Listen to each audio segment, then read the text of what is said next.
It's a trap!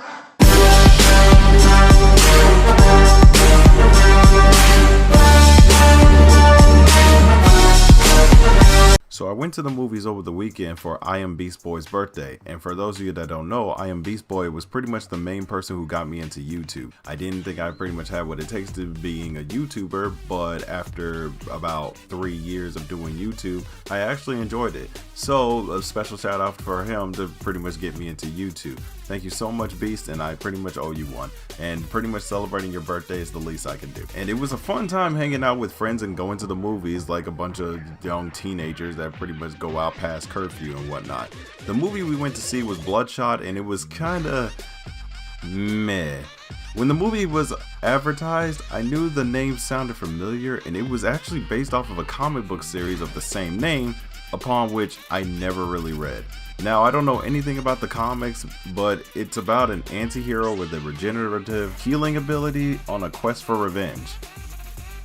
Wait a minute.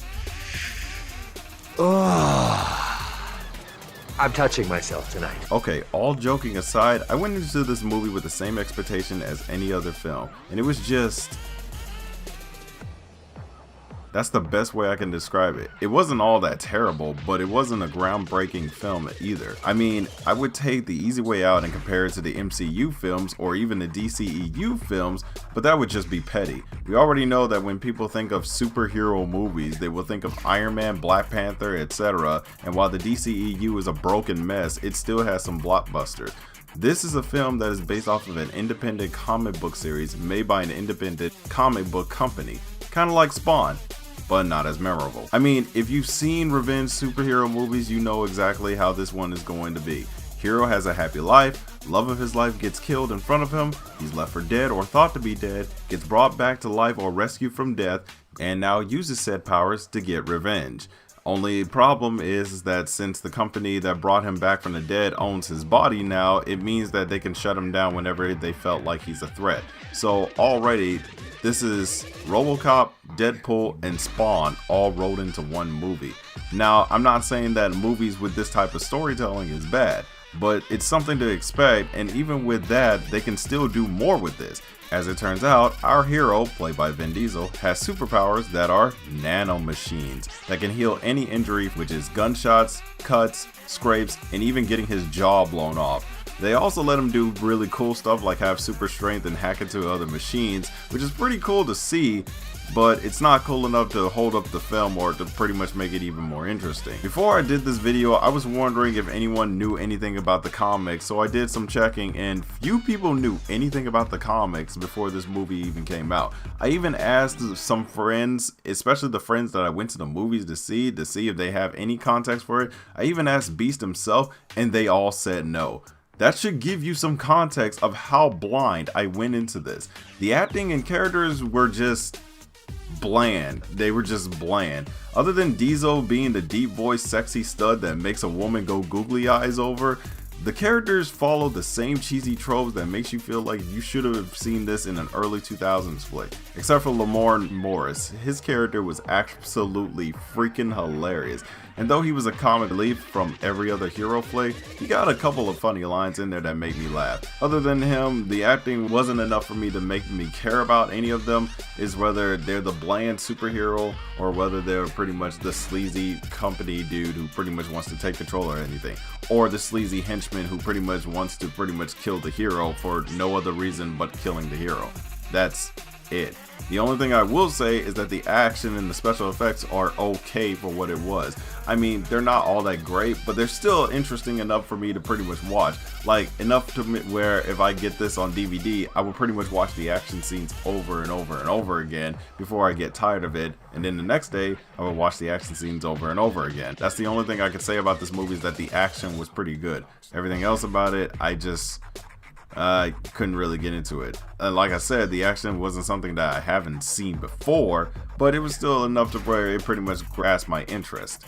But honestly, despite my bitching, I think the film didn't do so well, mostly because of the fact that nobody knew anything about the source material before going into it. I bet you if the comics were popular enough, like Spider-Man or Iron Man or for God's sakes, even Spawn for that matter, then yeah, it would have got a lot of people coming in to see it. But this is me speculating, and I don't think that's really the case. I mean, not a lot of people knew anything about Hellboy before the Ron Perlman movies, but heck, they managed to get a good audience going for it. So yeah, I don't really know at this point.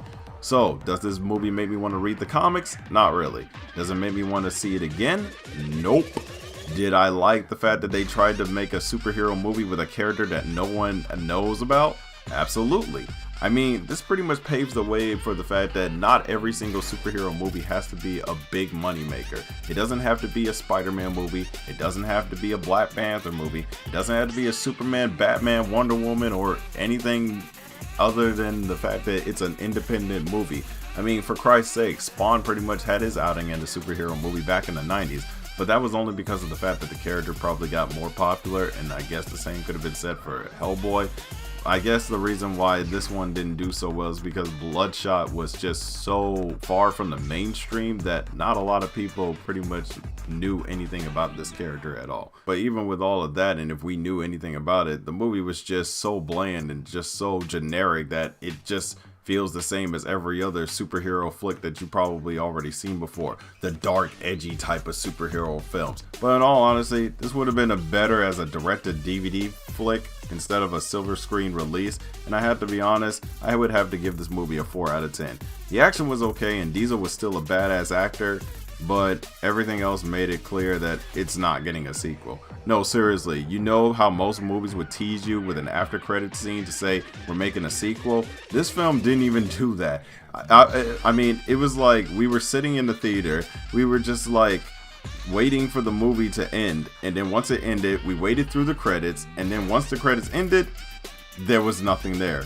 It was a blank screen, the lights were going up, the theater was pretty much lighting up. It just showed that this movie was not even getting a sequel. No after credits, nothing. We might as well just go ahead and call it a day. Alright, so what do you guys think about Bloodshot? Have you seen it, and what do you think about it? Leave it down in the comments below, and don't forget to like and share this video, and be sure to subscribe to my channel and ring the bell just so you get notified for more content. I honestly might pretty much check up on the comic books just so I can see if the movie did follow the source material right, because I mean, yeah, it's not a great film, but hey, if it followed the source material, I can at least give it some credit for that. But anyway guys, that's all I gotta say about the movie. I'm Crazy Ken, and I'm out of here. Peace, and also happy birthday to Beast. Love you, bro. All right, later.